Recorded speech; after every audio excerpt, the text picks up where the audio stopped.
Pushkin. If you want all of your data in one place, you need the Intuit ERP. I'm Damon John, and I run my growing business on Intuit Enterprise Suite. Learn more at intuit.com/ERP. We spend hours deciding what to buy, but there's a split-second decision that can make or break a sale. Do you have the trust to hit buy now? Agentic commerce is testing that moment more than ever. And that's where PayPal comes in. With 25 years of checkouts, 400 million consumer accounts globally, and the benefit of purchase and seller protection, all of which make sure wherever a purchase starts, it ends with trust. Built for payments, growth, and agentic. PayPal Open, built for all business. Visit paypalopen.com. Purchase and seller protections on eligible transactions only. Terms apply. See paypal.com/risk-management for details. Liberty was never just a word. It has guided every American endeavor for the past 250 years. And now it takes form in a new way. The 2026 Semi-Quincentennial Coin and Medal Program from the United States Mint celebrates the founding ideals that have long shaped our coinage. Available 1 year only, this historic collection features new coin designs, limited edition releases, and reissues. Shop new official coins at usmint.gov/semiq. That's usmint.gov/SEMIQ. Hello, everyone. I'm back with Revisionist History's ombudsman, Maria Konnikova.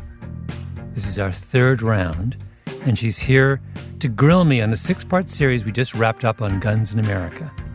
This is a mailbag in the truest sense of the word. We received an unprecedented amount of listener mail on this series, and Maria's come prepared with a whole slew of your feedback.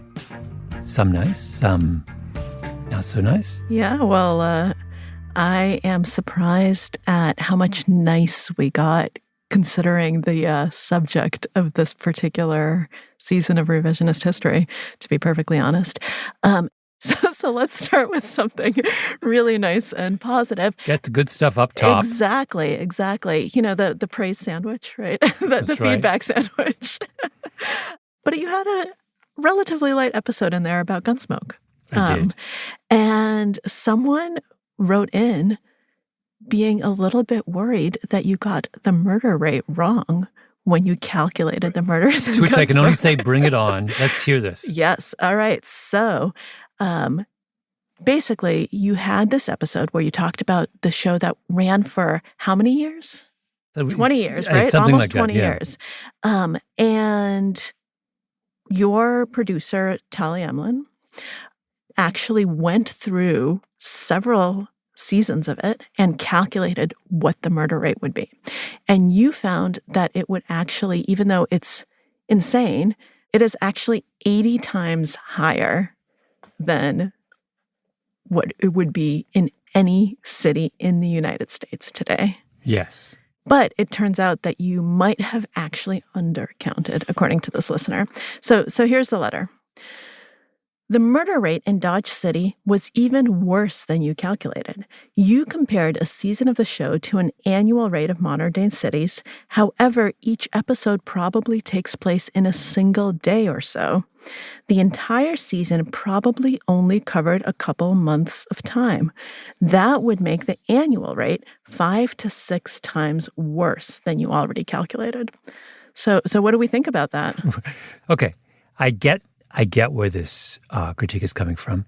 I think there's some merit to it. I would point out, though, when I asked Tali about this, she says, if you look at the first 2 seasons, so we have an episode set in summer, we have one in winter, we have one on Christmas, we've got a blizzard.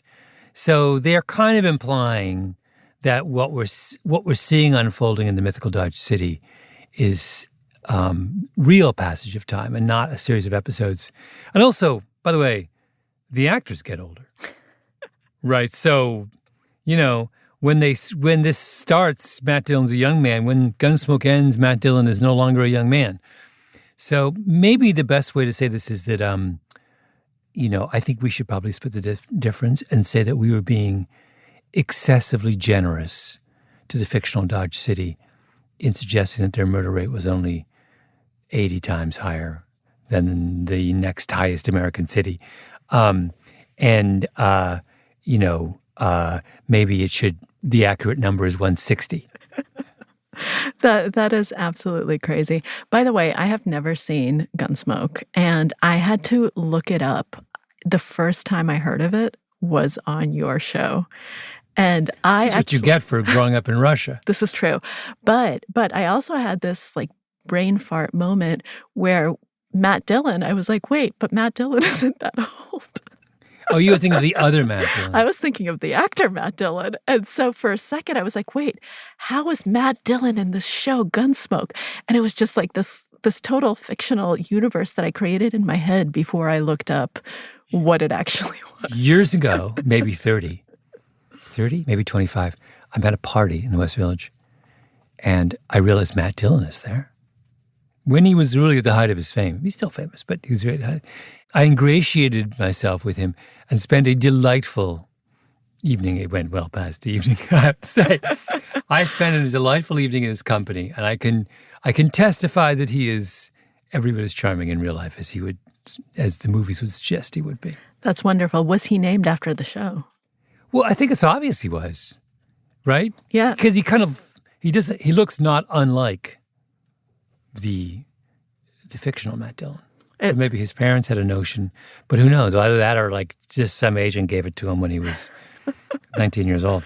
Well, I think that's amazing. And to my credit, I also did not have a TV growing up. So nor did I. So we have that in common. We have that in common. So we did have this one lighthearted reader's email, but every other email, or at least the vast majority, were about one single episode. Do you want to care to guess which one it was? I'm going to guess it was the assault rifle episode. And you would have guessed correctly. It is that episode. Now, before you get into let me just say that there are things you do as journalists, and you know this well, that are deliberate provocations. You do them precisely because you do think you are running counter to people's expectations and preconceptions. This would be one of those. I was poking the bear, and I guess the bear was poked. The bear was duly poked. Mission accomplished. So let's get into some of these letters, because when you listen to excerpts from them, you start realizing that it's as if people listened to two different episodes, depending on where they were coming from to begin with. Their own opinions about gun control colored what they heard you say and how they experienced your interviews to a shocking degree. I mean, actually not shocking. I'm not at all shocked, but it's crazy reading these and seeing just the opposite responses. So they will write things like, let's see, the gun rights guy was more genial than the gun control guy, but he was just as misleading. All he did was smile while he made you look left when you should have looked to the right. And then they have all of these figures behind that saying that, they're saying that, he is saying that it only takes 3 seconds to do this, but mass shooters there's going to be so much going on, and his math is wrong, and this is wrong, and that is wrong. And they say that you were led astray. Mm-hmm. But then you have someone saying, Malcolm, I'm so proud of you for finally seeing the light. Now I'm quoting, now let's remember that the problem in America is a murder problem, not a weapon problem. So you have two very, very different points of view, right? Mm-hmm. And let's talk about that. How can people walk away from the same episode listening to the same data with just completely opposite perspectives? Well, I mean, it shouldn't come as a surprise that when people listen to something that they feel strongly about, they have a subjective reading. Nor does it surprise me now, after 30 years of writing books, that people don't read or listen to the end. I wrote a book called, my second book, Blink, was a book that looked critically at, when I say critically, it examined both the pros and cons of snap judgments, but you had to keep reading. It started out on the pros, and then as I dug deeper, got interested in the cons. The number of people who either supported or loved that book or hated that book because they perceived it as being a book about celebrating snap judgments was limitless. Anytime you tell a story that has a twist, you're going to leave some portion of people along the way. And I think this episode is a sort of proof of that. Like, basically where I end up, remember, is a gun is a gun is a gun. Parsing these distinctions between guns is a pointless exercise that leads you away from the central issue, which is that having lots of lethal weapons floating around in a society is not the best idea, right? Obviously, when you were doing these interviews, you want to do the interview and you never want to. You don't want to antagonize a person you're interviewing in the middle of the interview, especially when they're holding a gun. But I'm actually just curious from a personal perspective, if you care to comment, were you persuaded by these arguments that it actually doesn't make that much of a difference, and that that we're barking up the wrong tree when we're looking at this gun legislation? There are two persuasive things in the reporting. Persuasive number one was with my gun expert, the guy I've shot with in North Carolina, Greg Wallace. And what's persuasive about his discussion is not how fast you can shoot a semi-automatic weapon versus an automatic weapon, although that I think is relevant. The real core issue he was getting at is that assault rifle bans don't ban assault rifles. They ban a subcategory of assault rifles, which qualify for the ban not because they are more lethal, but because they have certain cosmetic features that make them unattractive or mean-looking, right? Really what you're getting. So his function in the story is to remind us that, look, this is a bullshit exercise. You may think that an assault rifle ban bans assault rifles. It does not, right? The fundamental platform of the AR-15 remains untouched by these bans, right? You can still use the basic weapon. You just can't use some of these accessories. That's point number one. Point number two is it is not a distinction without a difference to point out that a semi-automatic weapon is not the same as an automatic weapon. They are fundamentally different. And if people are under the illusion that an assault weapon is basically like a machine gun, they're wrong, right? Yeah. And that's not a trivial mistake, right? So a lot of these, as I'm reading through in this one letter, a lot of them, are fussing around in the kind of minor details of these distinctions. And it's just like, it's not the point. The point is like, what we're setting out to do here is not actually what we're doing, A. And B, this brings us to the second persuasive character in that, the most persuasive character in that episode was the ER doctor. Yeah. The guy in D.C. who had studied mass shootings and points out that the truly lethal weapon in the hands of a mass shooter is a handgun and not an assault rifle. And that's because what makes a gun lethal is not just a matter of its ballistic properties. It's a question of how it's used. And there are so many, quote-unquote, advantages to a handgun in the way it's used that it makes it, at the end of the day, a more dangerous weapon in a mass shooting. There is a whole kind of really weird academic subculture devoted to the analysis of mass shootings. And you would be surprised how divergent those findings are from a lot of our preconceptions about what happens in a mass shooting. That's really interesting. And I actually saw that as a thread throughout this entire season of Revisionist History, just how strong identity politics and our sense of who we are and how we define ourselves is when it comes to parsing the world and those definitional issues. Yeah. The other moment, in the assault rifle episode, it ends with me confronting this this anti-gun lobbyist, big time opponent of the Second Amendment in Washington. And I think the reason he gets very upset, and actually we didn't even use the parts of the conversation where he was most upset. And I think one of the reasons he was so upset is that I was outflanking him on the left, Yeah. And I was taking a more anti-gun position than he was. And not only that, in order to outflank him on the left, I was using right-wing arguments or right-wing facts. You know, that episode is, if you think about it structurally, that's what it is. It's taking arguments most commonly used on the right to draw a highly liberal conclusion. Yeah. It's just confusing to do that.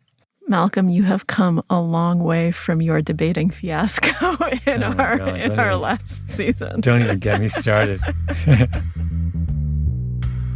We will be right back. More from the mailbag.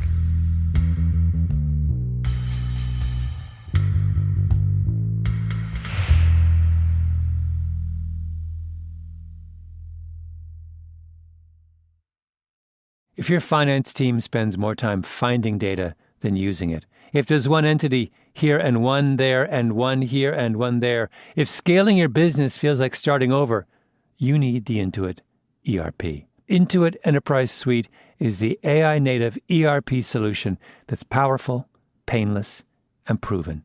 Learn more at intuit.com/ERP. Liberty was never just a word.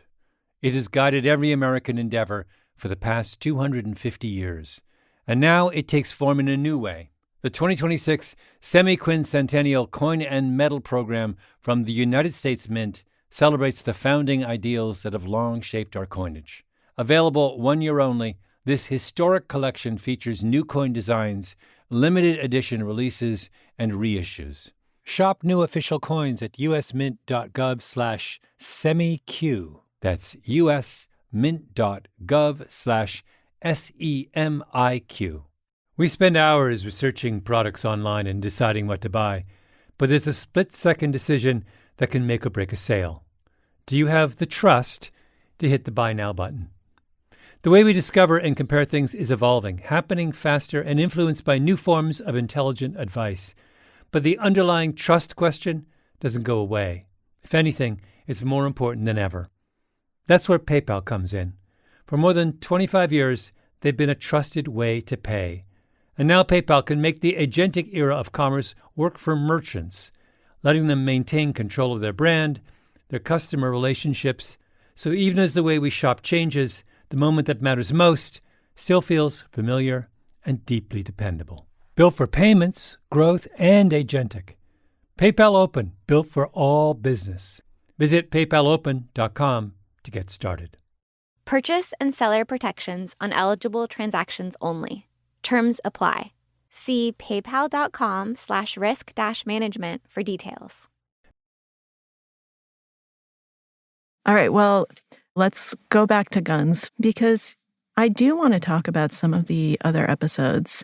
I think that one theme that we haven't touched on, but that is, deeply connected to all of everything we have been discussing, the racial and the socioeconomic underpinnings of all of this, and the fact that it's kind of woven into the fabric of the country.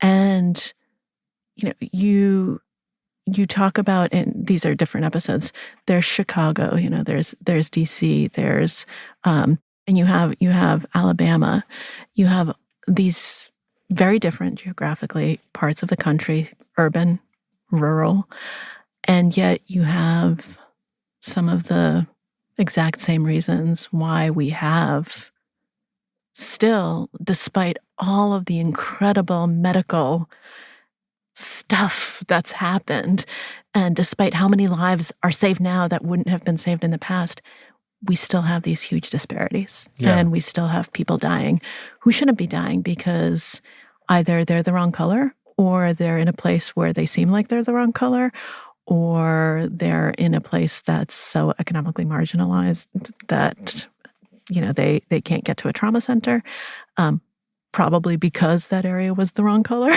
at some point. And it's just, it's heartbreaking, but it's still the reality. Yeah. This reminds me of, I think I'm getting this right, something I read years ago about what is the effect of reading enrichment programs on test score gaps between black and white kids. And reading enrichment programs increase the test score gap. They don't decrease it, even though they're intended to decrease it. But what they do is if you give reading enrichment to someone who reads a lot, they're going to reap the most of that boost, right? If you give a reading enrichment to someone who doesn't read much, they're not going to get much out of it because they're not reading to begin with, right? So something that we introduced as a way to narrow the gap ends up widening the gap, which is a reminder that not all innovations do what we have an assumption sometimes, I think, that the purpose of an innovation is to shrink the gap between the haves and the have-nots. This is so often violated that it's time we shelve that notion and understand that innovations are just energy, They can be put to whatever use we want. And sometimes what they do is just turbocharge existing inequities. And I think trauma care is an example of this exact thing, that you can't put trauma centers everywhere. They're too expensive. You can only put them in places where you can justify them economically. And what are those places? Well, those are wealthy places. Yeah. So you put them in wealthy places, and they have the effect of making the quality of healthcare provided in wealthy places, which was already better than everywhere else, even better, right? So when everyone who goes to a hospital to get treated for a gunshot dies, we don't notice the difference between good hospitals and bad hospitals. But when you put a trauma center in one of those places and you don't have another one, then you begin to notice it's a huge difference, right? I was just at something where we were talking about AI, and everyone's, we're obviously very excited about the possibility that AI will transform all manner of things. It's really unclear whether AI lifts all boats equally, closes the gap between haves and have-nots, or widens the gap between haves. No idea. Anyone who tells you that they know which way it'll go doesn't, is fooling you. Yeah, that's a very good point. And I mean, if I had to bet on one outcome or the other, I would say probably it's not going to lift all boats equally. Just because also who's going to have access to AI, right? And who's going to have access to the technologies, and who's going to have the time to learn how to use them. Yeah. So who knows? Who knows? On that one, I'm actually an optimist. Good. I'm glad. Well, at least I'll say this, that over time, I would expect it to close the gap. So quite explicitly, it's obvious to me it lifts all boats. It's obvious in the short term, people with access to the technology will benefit the most. So I'm interested in the kind of medium to long term. Yeah. And I think in medium to long term, it does not merely lift all boats. If I had to put my money on something, I would say it would close the gap. That the farmer in Bangladesh benefits more from AI than the factory farmer with $50 million in equipment in Iowa. I hope you're right. These days, I'm only really optimistic about one thing, and that's it. So everything else is bad news. All right. Well, let's cling to that. So now back to the optimistic news of the trauma centers. But one of the things that I am curious about is how strongly do you actually agree with this idea of moral hazard that you raise in relation to the improvements in care? Because I don't know if I actually buy that. You don't buy that? No. So the argument was that doctors have become so good at saving lives that it's relieved the pressure on the rest of society to do something real about the gun violence. Exactly. And that if doctors had done nothing over the last 50 years, this is the counterfactual, the murder rate would be, we probably have 4 or 5 times as many homicides in a given year. Let's say we'd have 100,000 homicides as opposed to 20,000 homicides. And at 100,000, the current American set of policy positions would be untenable. We would jump up and down and say enough is enough. Now, do I think that there is some truth in that? Yes. However, then I thought, after I'd finished the episode and I was writing this next book I'm working on, doing something on the opioid crisis, and I realized, we're at 120,000 opioid, whatever it is, 110,000 opioid deaths a year, and hasn't really moved the needle. We don't even talk about it. Yep. So, and also, opioid deaths are not dissimilar to homicide deaths in a sense that it's clustered in various parts of the country, various slightly younger age groups. The fact that we spend an enormous amount of time arguing about mass shootings when mass shootings are less than 1% of total homicide deaths in a given year, and very little time on the remaining 99%, suggests to me that maybe it wouldn't make a difference. Maybe the moral hazard thing is just a kind of intellectual nicety. The opioid thing would suggest that if it's the wrong people dying, really hard to get people upset. Yeah, I mean, that's, to be perfectly honest, that's exactly what I was thinking. When I was listening to this, I was saying, I actually think the moral hazard argument is bullshit and that we wouldn't care. And that it's just these days, we also are so immune to a lot of this stuff where you're just like, oh, yeah, I guess more people are dying. And let me do another backflip. Okay. And say, okay, here's a moral hazard argument, and maybe that it's a mechanism argument. So, moral hazard as a term is used most frequently in the insurance industry. Yep. Right? If I insure you against a risk, I make your motivation to avoid that risk, I diminish your motivation. Yep. Right. Classic example would be you live in a flood zone, and I give you flood insurance, or the federal government, provides flood insurance. Nobody moves from South Beach. Yep. Right? Logically, you shouldn't live in South Beach. No. In fact, they built billions of dollars in luxury housing in South Beach in the last 10 years, precisely because the builders are, and not just builders, the purchasers of those apartments are reasonably sure that in the event of an environmental catastrophe, they will be bailed out by the government. So why not? Why not live in paradise until you get there? The answer to that is that just because one institution or body insures against risk and provides a mechanism for moral hazard doesn't mean everybody does. So what's happening in Miami is that, sure, if the hurricane wipes out your house, the feds may bail you out, or the state might bail you out. But in the meantime, no private insurer is writing you a policy, right? So you're either self-assuring or you're naked. The second thing that's happening that I suspect may soon happen, and there are people talking about this now, is maybe when you buy a house in South Beach, the mortgage rate is 3 points higher. Maybe it's 10%. Maybe the bank just says, you know what? Why am I writing a mortgage for an apartment in South Beach that's the same as an apartment on a mountaintop in Maine when the odds that one will be swept away in a hurricane are 1,000 times higher than the other? Yeah. But really, by a quirk of history, we have national mortgage rates. Why are mortgage rates national if risks are not equal across? What happens when we start localizing mortgage rates? That is a way in which moral hazard problems can be corrected by the market, right? But it's a very different kind of moral hazard, right? It's actually, you can't draw an equivalence there because one is a personal choice you're making, right? You're choosing to buy a house knowing that it'll be fine or not.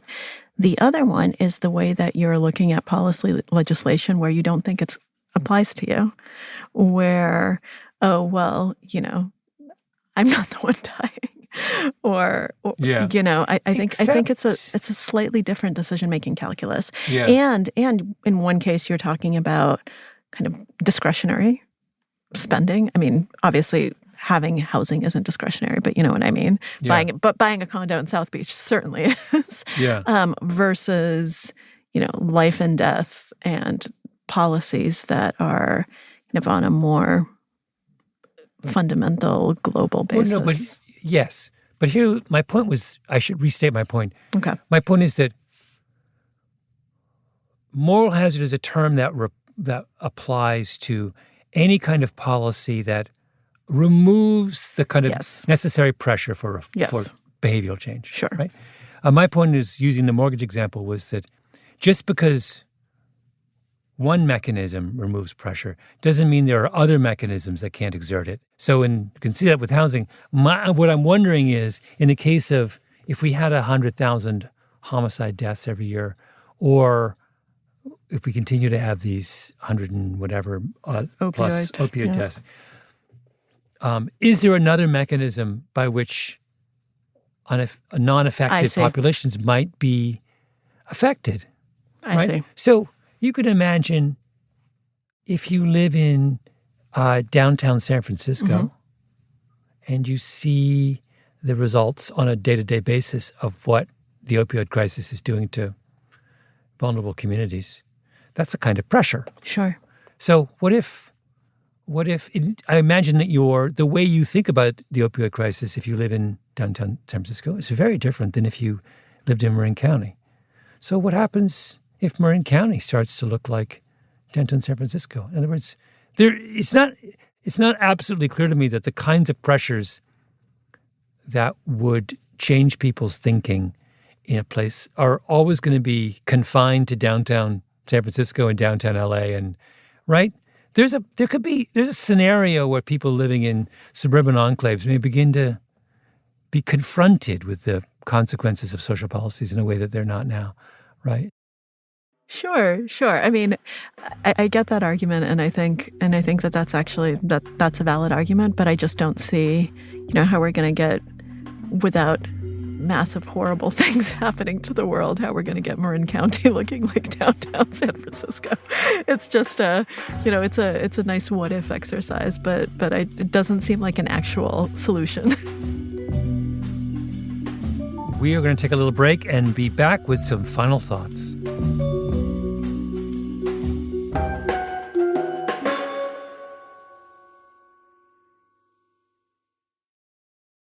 If your finance team spends more time finding data than using it, if there's one entity here and one there and one here and one there, if scaling your business feels like starting over, you need the Intuit ERP. Intuit Enterprise Suite is the AI-native ERP solution that's powerful, painless, and proven. Learn more at intuit.com/ERP.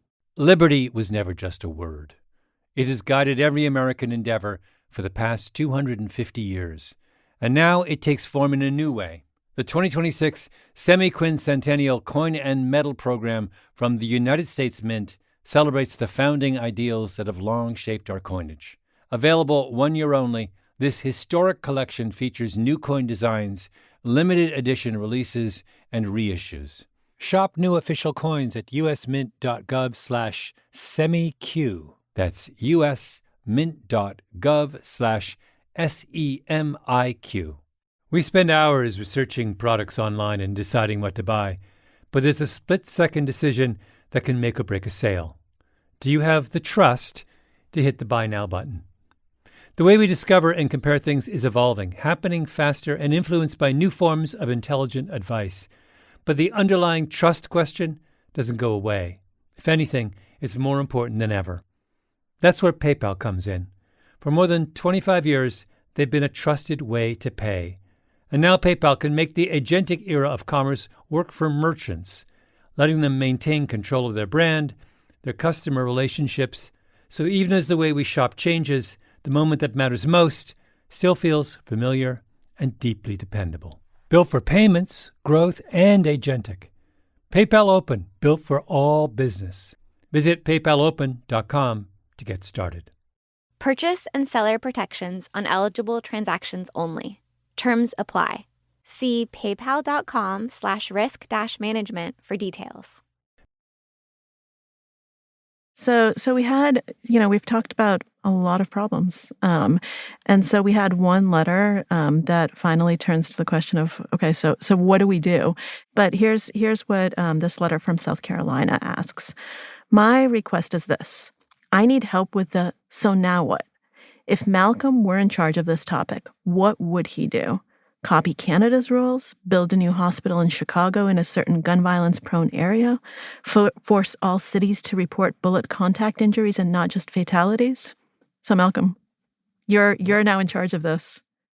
Well, all of those things. I think we have to accept, first of all, that there is no one thing we can do here. Probably have to do 20 things. My big sort of takeaway from doing that series was I came away fundamentally disillusioned in the power of conventional government approaches to solve the problem. I was struck in talking to people who are on the front lines of this epidemic, how infrequently people talked about gun control. I mean, they talked about it in passing, but it's just not. The majority of gun violence in this country is people two people with illegal guns. You can pass all the laws you want.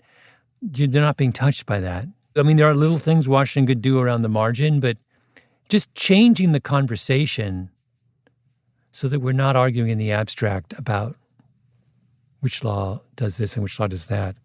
A couple of seasons ago, I did this episode on homelessness, and I spent a lot of time in Jacksonville, Florida, which has an exemplary homelessness program, by the way. And someone involved with that program said, we had this conversation, which I didn't use in the episode. I've thought about it all the time, long time since. She said, they do a count of their homeless population. So they have a really, really accurate picture, going back for years, how their population has fluctuated over time. And she said, there aren't more homeless in Jacksonville today than there were 5 years ago. In fact, there's less, but they're more visible. And then she went into a long discussion of why, all the reasons why they might be more visible. And it was really interesting to me because we do make this mistake where we confuse the severity of a problem with the visibility of a problem. And the thing that causes pressure is not severity, it's visibility. And so when the homeless are visible in Jacksonville, you get movement behind it. So now when the problem is, it's actually smaller than it used to be in the past, but there's urgency now because they're visible. And when it was this huge problem that was hidden, there wasn't the same kind of, so like that distinction, we so often, I think, allied that distinction between urgency and visibility. So I think that what I hope to get from this series is not that it pass a law or ban AR-15s or whatever. I think I just wanted to make the problem more visible. The last episode is called Sin is the Failure to Bother to Care. I'm not so interested in what people decide to do to solve the problem, because there's a million ways to get at the problem. It's not even just one problem. I'm mainly interested in trying to get people to care and to think clearly about what they're caring about. On that really, really happy note, thank you for an inspiring and optimistic conversation. By the way, we're probably, we don't have time, but I loved the Shockley episode. I thought it was so much fun. And I hope people listen to the end. That last sentence, that just, what an amazing, amazing reveal. I mean, Freud would have just been there, Freud's back, baby. Oh, Freud's back in a big way, yeah. He's back in a big way. But it was such a great episode. I love it. Thank you, Maria. All right. Thanks, Malcolm. This episode of Revisionist History was produced by Ben Nadaf Haffrey, Tali Emlin, and Jacob Smith. Editing by Sarah Nix. Original scoring by Luis Guerra. Mastering by Jake Gorski. And engineering by Nina Lawrence. I'm Malcolm Gladwell.